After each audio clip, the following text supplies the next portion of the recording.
Reels वाली बहू। प्रज्ञा को रील्स बनाने का बड़ा ही क्रेज है और वो दिन भर रील्स बनाती रहती है। खाते पीते घूमते फिरते घर में कॉलेज में रील्स बनाने के कारण प्रज्ञा पूरे कॉलेज में हाईलाइटेड है। जहां उसकी रील्स सभी को पसंद आते हैं, वहीं मनीषा चिंता में डूबी रहती है। एक रोज जब खाते हुए प्रज्ञा रील्स बना रही होती है, तब मनीषा कहती है, 1 मिनट भी चैन नहीं है इस लड़की को। ये नहीं कि खाना तो आराम से खा ले, लेकिन नहीं, अरे थोड़ी देर रील्स नहीं बनाओगी तो आसमान नहीं टूट पड़ेगा। अरे मम्मी, इसी को तो कहते हैं डिटर्मिनेशन। तुम नहीं समझोगी ये सब। भगवान, इस लड़की को सद्बुद्धि दे। जब देखो तब टेढ़ा बाका मुंह बनाती रहती है। मनीषा की बात का प्रज्ञा पर जरा भी असर नहीं होता और वो खाते खाते रील्स बनाती रहती है। दिन बीतने लगते हैं और देखते देखते प्रज्ञा का कॉलेज भी खत्म हो जाता है। आए दिन कोई ना कोई मनीषा को प्रज्ञा की शादी करवाने का सुझाव दे जाता है। सब ठीक ही कहते हैं, प्रज्ञा की शादी कर देनी चाहिए। अपने घर के काम काज में व्यस्त हो जाएगी तो खुद ही ये रील्स और नाच गाना बंद हो जाएगा। मनीषा और प्रेम प्रज्ञा के लिए एक अच्छा लड़का ढूंढने लगते हैं और तभी विकी का रिश्ता प्रज्ञा के लिए आता है, जिसने प्रज्ञा को उसकी रील्स देखकर पसंद कर लिया था। अगले दिन विकी अपने माता पिता के साथ प्रज्ञा के घर पहुंच जाता है और प्रज्ञा साड़ी पहने हाथों में चाय की ट्रे लिए उनके सामने आती है।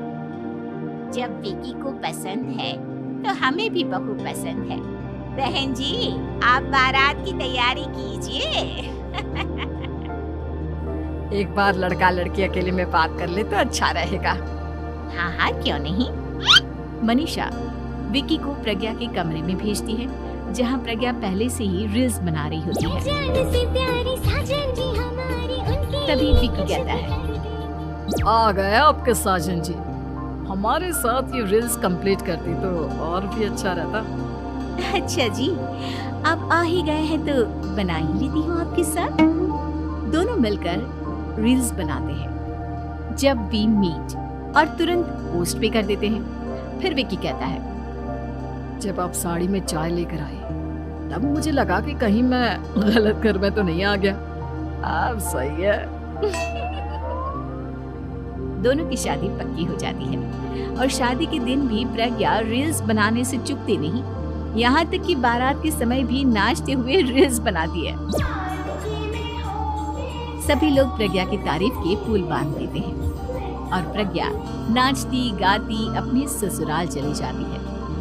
सब कुछ अच्छा चल रहा होता है। प्रज्ञा यहाँ भी दिन भर हर चीज की रील्स बनाती रहती है। लेकिन कुछ दिनों के बाद जब सुनीता कहती है, बहू, ये रील्स के साथ साथ कुछ काम भी कर लिया करो। वैसे तुझे और क्या क्या बनाना आता है? मम्मी जी, वैसे तो सब कहते हैं कि मैं सब कुछ अच्छा बनाती हूँ, लेकिन मुझे लगता है कि मैं मैगी अच्छा बना लेती हूँ। हाँ, कॉफी भी अच्छा बना लेती हूँ और मुंह तो सबसे अच्छा बना लेती हूँ। अच्छा अच्छा। सुनीता अपना माथा पकड़ लेती है और कहती है, बहू, कुछ खाना बनाना भी सीख लेती। मम्मी जी, मैं लंबी प्लानिंग कर रही हूँ। जल्दी ही मैं इतनी फेमस हो जाऊंगी कि मुझे पैसे मिलने लगेंगे। हम दोनों सास बहू राज करेंगे, राज नौकर काम करेंगे और लोगों की तो लाइन लगेगी हमसे मिलने के लिए। तेरा दिमाग खराब हो गया है क्या बहू?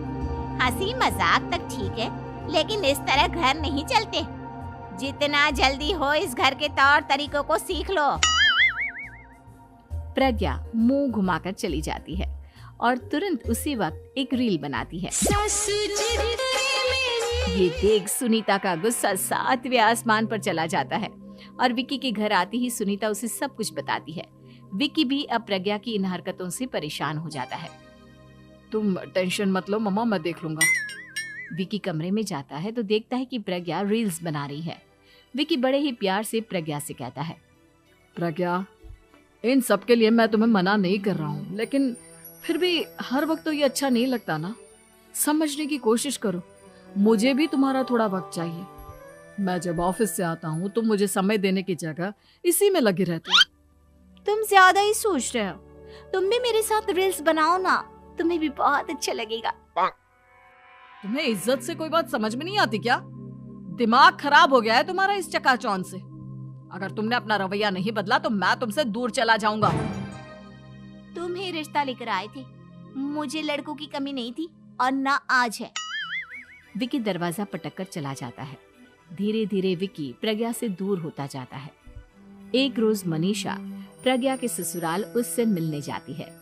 तब सुनीता उससे कहती है, बहन जी, अब आई हैं तो कुछ दिन यहाँ रहकर जाइएगा, आप ही का घर है। हाँ मम्मी, बहुत दिन हो गए तुम्हारे साथ एक भी रील नहीं बनाई मैंने। प्रज्ञा तुरंत अपने फोन में रील्स ऑन कर लेती है। ये सब मुझसे नहीं होता। तेरा ये भूत अभी तक नहीं उतरा क्या? बहन जी, आप कुछ कहती नहीं क्या इसे? जब आप ही कुछ नहीं कर पाई तो मैं कर ही क्या सकती हूँ। सास तो वैसी ही बदनाम है। शाम को घर की लाइट चली जाती है और मनीषा प्रज्ञा से कहती है, मेरे घुटनों में बहुत दर्द हो रहा है, तू लाइट का कुछ इंतजाम करना बेटा।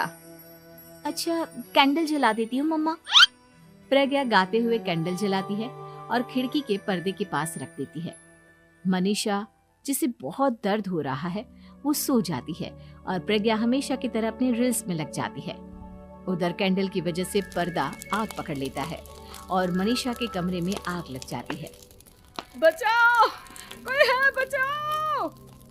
सभी भागते हैं और विकी कमरे की आग बुझाने में लग जाता है, लेकिन तब तक मनीषा आधी जल चुकी थी। मनीषा की हालत देख प्रज्ञा रोने लगती है। विकी मनीषा को तुरंत हॉस्पिटल ले जाता है और उसे एडमिट कराता है। विकी प्रज्ञा से कहता है, देख लिया ना, तुम्हारे इस नाच गाने की वजह से आज तुम्हारी माँ की जान जाते जाते रह गई। अब पता नहीं तुम और क्या चाहती हो। उधर डॉक्टर कहते हैं, इनकी हालत बहुत नाजुक है, आधे से ज्यादा जल चुकी है। प्रज्ञा रोती हुई मंदिर में जाती है और भगवान के आगे जाकर कहती है, भगवान, मेरी माँ को ठीक कर दो। मैं कसम खाती हूँ हाथ से ये रील्स बनाना छोड़ दूंगी, बस मुझे मेरी माँ वापस मिल जाए। 2 दिन बीत जाते हैं और मनीषा खतरे से बाहर आ जाती है। पेशेंट अब ठीक है, आप लोग उनसे मिल सकते हो। सब कोई मनीषा से मिलता है और प्रज्ञा सबके सामने अपना फोन तोड़ देती है। मुझे माफ कर दो मम्मा, मैंने तुम लोगों की बातों को नजरअंदाज किया। बेटा, कोई भी चीज जरूरत से ज्यादा खराब है। मैंने तुम्हें रील्स बनाने से कभी मना नहीं किया, लेकिन हर वक्त एक ही चीज तो सही नहीं है। मैं समझ गई हूँ मम्मा, आई एम सॉरी। प्रज्ञा उस दिन से रील्स बनाना छोड़ देती है और पूरी तरह से अपने घर में लग जाती है।